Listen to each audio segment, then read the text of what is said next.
Welcome to the podcast, Let the Prophet Speak. Today we are going to start we are going to study the chapter 12 of Nehemiah, as we are approaching the end of this book. Today, the beginning of this chapter is another one of the list of names, not too exciting, but we'll try to pick up on a few small points here and there that are important. And it ends with the dedication ceremony. Nehemiah was understood the importance of the pomp and circumstance. The importance of conveying to the people the greatness of the moment and solidifying within the national consciousness how significant these things are. He understood that these types of ceremonies were important. And Chazal also learned from here that in order to rededicate, that this is the Kedusha, the rededication of Jerusalem in the Second Temple period, and that entire concept and how it's done, we also learned from this chapter. So let's begin chapter 12. It starts with a list of Eile HaKohanim v'Haleviyim. The list we're about to give is the list of the priests and the Levites, Asher Alu, that came up. In other words, that came up from Babylon, Im Zerubbabel, together with Zerubbabel. Remember, Zerubbabel was the political leader that preceded Nehemiah, probably by somewhere around 60 to 80 years or so. And Zerubbabel was the prior political leader. After that, it seems things kind of descended into some chaos until Nehemiah came to order that chaos. So these are the Kohanim Leviim that came up with Zerubbabel, Ben Shealtiel, Yeshua, and Yeshua. Those were the two leaders. Yeshua was that's Yehoshua, the Kohen Gadol, the high priest that came originally when the Second Temple period began, and Zerubbabel was a political leader. These characters came up a lot in the last three books, Chag, Zechariah, Malachi, of the 12 minor prophets, and we discussed them in Ezra and Nehemiah. So this is the list: Siraya, Yirmiyah, Ezra. Now, assuming that this is the Ezra of Ezra fame, Ezra didn't exactly come up with Zerubbabel, but he was one of the earlier Kohanim, so he's counted among that group, one of the earlier priests. Amaria, Maluch, Chatush, Shechanya, Rechum, Remot, Ido, Ginsoy, Aviyah, Miyamin, Ma'adiyah, Bilgah, Shemaya, V'Yoyariv, Yedayah, Salo, Amok, Chilkiyah, Yedayah, Eile Roshei HaKohanim V'Achehem B'mei Yoshua. These are the heads of the Kohan, the priestly families, and their brothers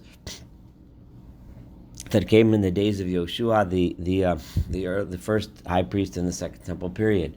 Now, many of these names are the names of the heads of the families that became the Mishmarot, the 24 families that divided up the year as to which family was responsible for the temple services.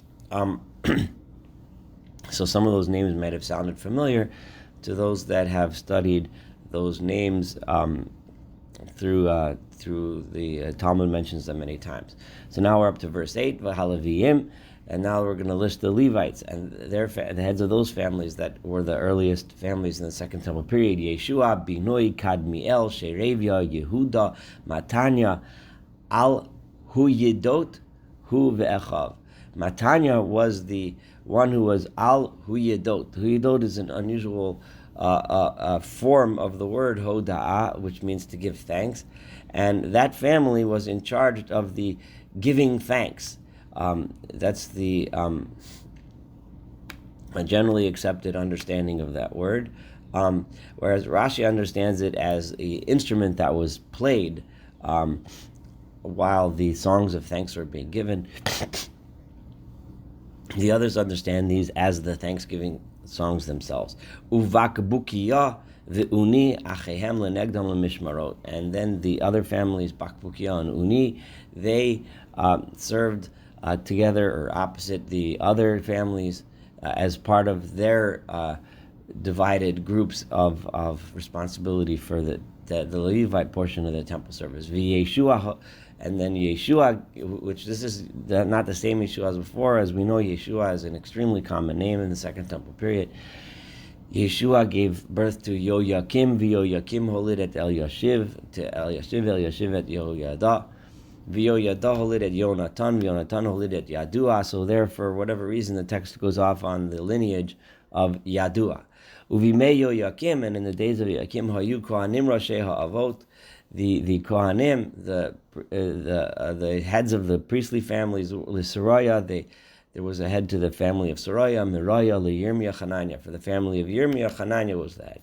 Ezra, for the family of Ezra, Meshulam was the head. So now we're listing, remember we listed in the first list was the list of the families that came originally, but later on, these same families, of course, had new heads. So now we're listing the new heads of those families. Amaria, Yehochanan. Yehochanan was the head of the Amaria clan. Lemelichu, Yonasan. Leshivanya, Yosef. Lecharim, Adna, Lemirayot, Chelkai, Leido, Zechariah, Leginson, Meshulam. Meshulam was the head of the Ginson family. Avia, for the Avia family, Zechri, Leminyamin, Lemoadja, Piltoi, Levilga, Shamua, the head of the Bilga family was Shamua, Leshmaya, Yonasan, Leo, Yariv, Matnai, Lidaya, Uzi, Lesali, Kaloi, Larmok, Ever, Lechilkiah, Chashavia, Lidaya, Nesanel. Haleviim b'mei Eliashiv, the Leviim in the days of Eliashiv, in those days, the later days, Yoyada v'Yochanan v'Yadua kisuvim Rashevos. The three heads of the Levite families were those three. V'Kohanim al-Malchus and the Kohanim we just listed, of the heads of the priestly families, al-Malchut Dayavesh ha-Parsi. These were the heads of the families until the reign of King Darius, who preceded Artaxerxes, who was the king at the time of Nehemiah. Bnei Levi, the sons of Levi, Roshei Ha'avot Kisuvim, all the heads of their families are written down al Sefer Devar Yamim in the book of Chronicles, Ad Yimei Yochanan ben Eliashiv, all the way down to the days of Yochanan, the son of Eliashiv. The Roshei HaLeviim, the heads of the Levite families, are listed now. Chashavia, Sherebia, V'Yeshua ben Kadmiel, V'Yachem L'Negdam, and their job was lahalel, to give thanks, lahalel, to give praise, lahodos, to give thanks, b'mitzvat David ish Elohim, according to the way that David, the man of God, King David, gave in the Beit HaMikdash. In other words, they're reestablishing the singing that was established by King David in his time. Mishmar lumat mishmar, also done in shifts, one group each divided by families.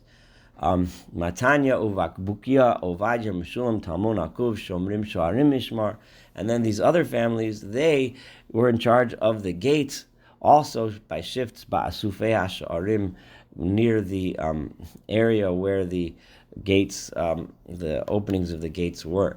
Ele b'mei Yoyakim ben Yeshua ben Yotzarak. All of these were the names of the people that were in charge in the days of Yoyakim ben Yeshua ben Yotzarak. Uvi May, and in the days of Nehemiah, HaPecha, of Nehemiah the governor. Pecha, that's a Persian form of the Persian governor, because Nehemiah was appointed by the king to be governor of the province. Ezra HaKohen HaSofer, which was also the same as the days of Ezra, who was the Kohen, who was the Sofer, the scribe, the one who taught the Torah. Okay, so that's for the names of the families. So now that the temple is established, the city walls are built, the city is populated, all these things that Nehemiah has accomplished, the people have accepted upon themselves to keep the Torah, to keep Shabbat properly. Teaching of Torah has been established, reading of Torah has been established. Now it's time to celebrate, and let us dedicate this new city and make it into the holy city of Jerusalem once again. So Uva Chanukat, and at the dedication of Chomat Yerushalayim, of the walls of Jerusalem, Bikshu et Haleviim Mikol Mokomotam, all they searched out the Levites from all over the towns and asked them all to come to Jerusalem, Lahaviyam Yerushalayim, to bring them to Jerusalem, Lasot Chanukah, to make a Chanukah. It's interesting that I am teaching this chapter now. It's Chanukah, the holiday is coming up very soon, next week. So here, this is the dedication of the city of Jerusalem that had been destroyed and desolate for all these years, and now it was being reestablished as the capital of the emerging Judea. The simcha and happiness of todot, and with thanks to God of shir, and with song, mitziltayim. Mitziltayim are cymbals, nivalim, and harps, v'kinorot, and lyres. These are all instruments that were being played, and songs being sung. Vaye'asu b'nei ha-mishorerim, and they gathered all of the people of the families of the singers, umin hakikar, and the people from all over the plain of the plain. This refers to the plains of the Jordan River. There's farms there, and a lot of the people live there. That's where the bulk of the population was. Vivot Yerushalayim, that surrounded Jerusalem. Umin chatzrei netofati, and from the villages in the area of Netofa. Umi Beit HaGilgal, and they gathered people from the area of Beit HaGilgal. Umi Sedot Geva v'Yazmavet is just listing places. Ki chatzeirim banu lahem ha'mishorerim, because the singers had built towns for themselves in all of these places, Sevivot Yerushalayim, that surrounded the area surrounding Jerusalem. Vayitaharu, and they purified HaKohanim v'Alevim, the Kohanim, the priests and the Levites purified Vayitaharu et ha'am, and they in other words, they purified themselves, presumably by going to the mikvah, by immersing themselves. Vayitaharu et ha'am, and they purified all of the people of the nation. Everyone purified v'yat and they purified the gates, v'yat and the walls. Exactly how they did that, was it a sprinkling of blood of sacrifices, or was it a sprinkling of water, or some other process? But some process of purification of the walls was done. And then I had the leaders of Judah, the political leaders, the officers, the heads, the military leaders. I had them all go up on top of the walls to stand over the procession.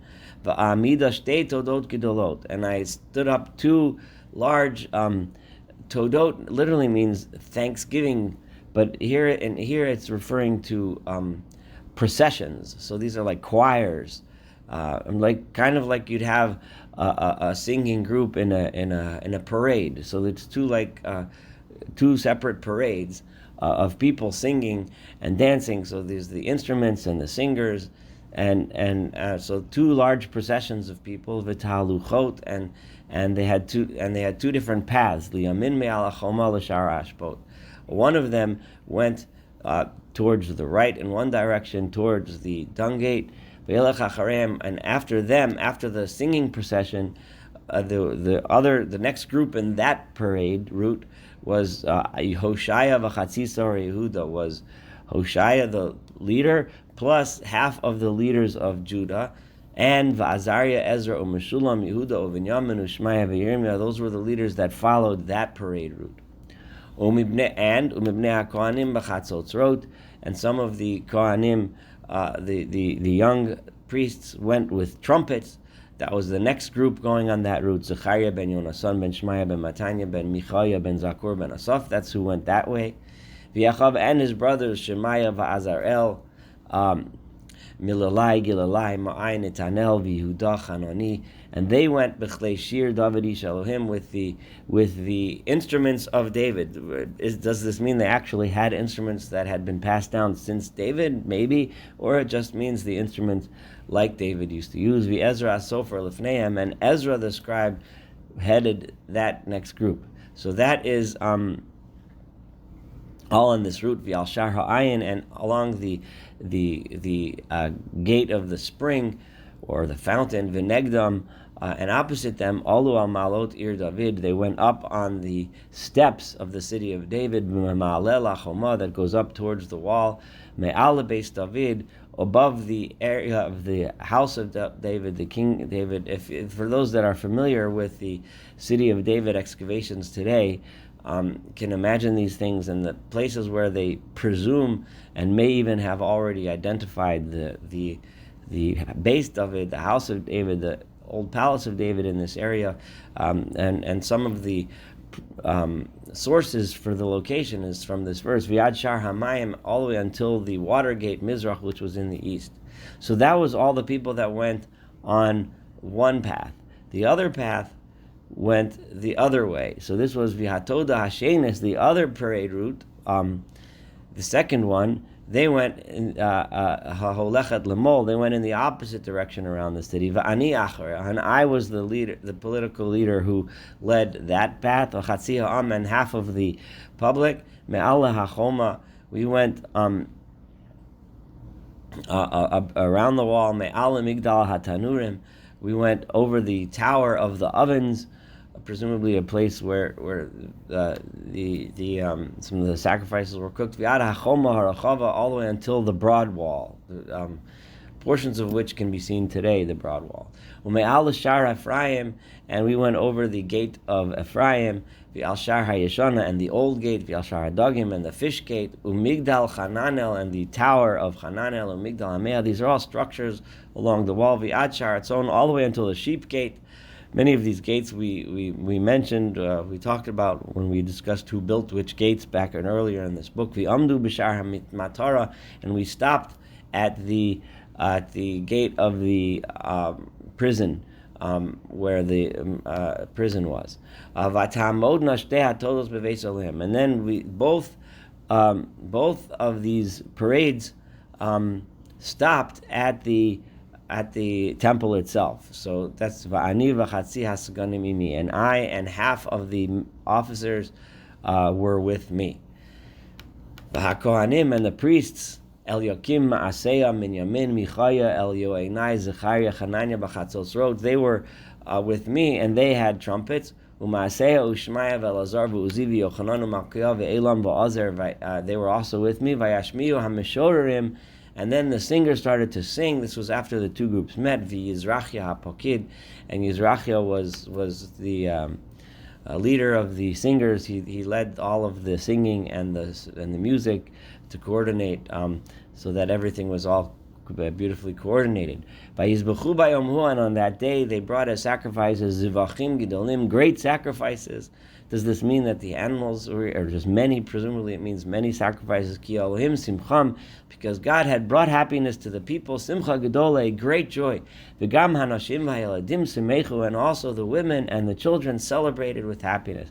Again, in every single significant moment of Nehemiah makes a point to put in that the women were involved in the celebrations, they were involved in the building, they were involved in each and every step of this book. And I wanted to point that out several times, and we have done that already because it's something very unique about Nehemiah. Vatishama simchat Yerushalayim merachok, and from a far distance away, people were able to hear all of the celebrations that were going on in Jerusalem. Vayipaktu bayomahu, and they appointed on that day anoshim, men al hanishachot, that were appointed over the treasuries. Hanishachot is the rooms, la'otzarot, that were used for the treasuries, latrumot, as places to keep the donations, l'reishit, for the bikurim, the first fruits, l'masrot, and the tithes, l'chnos bohem, in order to gather them in those storerooms, listei he'arim mina'ot haTorah, for the portions which the Torah assigns to the priests, right? That are gathered in the fields that are out in the far-flung cities, or not necessarily far-flung, but in the cities that spread out throughout Judea.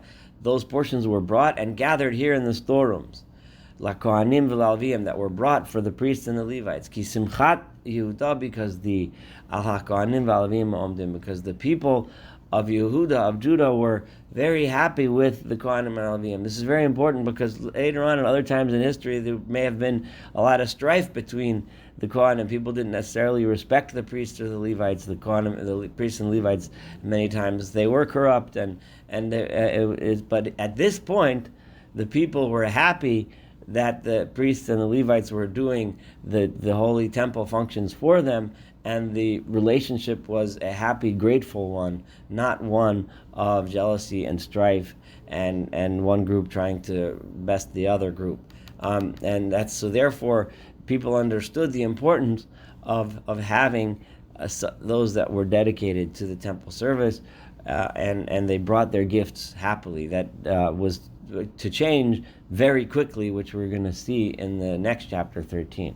Vayishmeru mishmeret Elohehem, and they kept the guard over their God, mishmeret tahara, and guard over the purity. In other words, the special rules of purity that surround the temple, and the guard over their God here, meaning the house of their God, which therefore meaning that the people were understood how important it was to take care of the temple as a centerpiece, as a unifying factor, making the worship and service of God the unifying, centralized factor that united the entire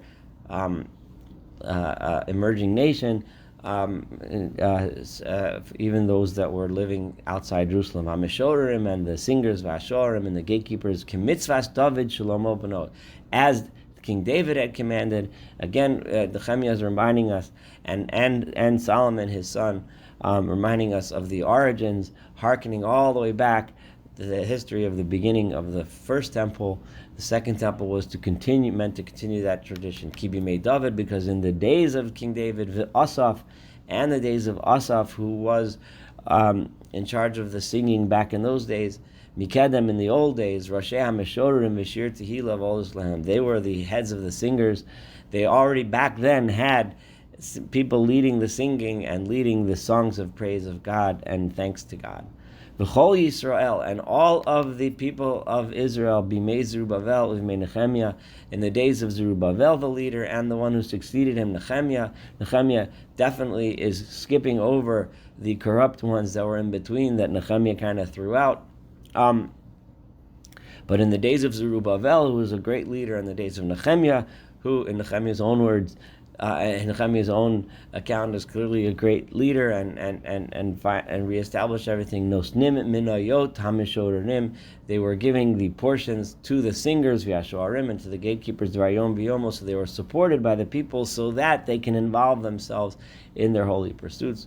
Umaktishim la'leviyim, and they would make Hegdesh, they would make holy contributions to the Levites, V'halaviyim, Maktishim Levnei Aaron, and the Levites were giving their Trumat Maaser.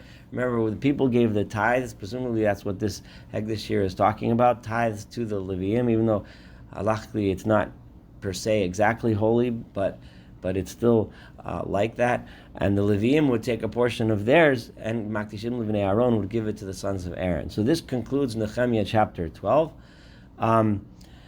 Thank you so much for studying chapter 12 together. Looking forward to studying chapter 13, which will then complete the book of Nehemiah.